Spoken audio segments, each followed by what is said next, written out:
তো hello guys, good morning. কেমন আছো? এই মাত্র ঘুম থেকে উঠলাম আর উঠতেই দেখি যে সকালবেলা কি একটা করে রেখেছে আকাশটা, মানে ভালো লাগতেছে না। বৃষ্টি উঠা হতেছে, ফার্স্টে একটু বাতাস করছে, তো বৃষ্টিটা হালকা হতে হতে যে একটা চূড়া আছে কি তা কইতাম, আর ভালো লাগতেছে না। তো আমি ওই জানাবি যে দাঁড়ায় দাঁড়ায় দেখতেছি বৃষ্টি না। তো আমি একটু উকি দিয়ে দেখতেছি বাইরে কেমন বৃষ্টি হতেছে, তো দেখতেছি যে বৃষ্টি, এই বৃষ্টির ভিতরে বাইরে যাওয়া যেত না। তো ভাবছিলাম একটু তো এতক্ষণ বৃষ্টি আসছিল, ঠিক আছে। তো বৃষ্টিটা এখন কমছে, বৃষ্টিটা কমানোর পরে এখন আমি করেছি একটু ঘুরে, ঠিক আছে।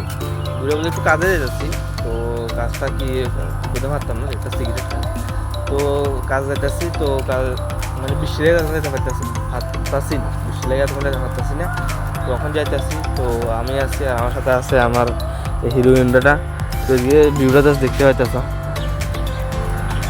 মানে প্রাকৃতিক ভিউ, মানে তোমাদেরকে বলা গেছে দরকার নেই, আমার সুন্দর। আমি সবসময় প্রায় ভিডিওর ভিতরে বলে থাকি প্রাকৃতিক ভিউ, মানে ন্যাচারাল ভিউটি মানে দারুণ। তো আসলে এতটুকুই আর কি বলবো, সারাদিন ছিল। টাটা, দেখা হচ্ছে আমার সাথে নেক্সট একটা ব্লগে। তো অবশ্যই যারা আমাকে চেনো অবশ্যই ফলো করবে। টাটা।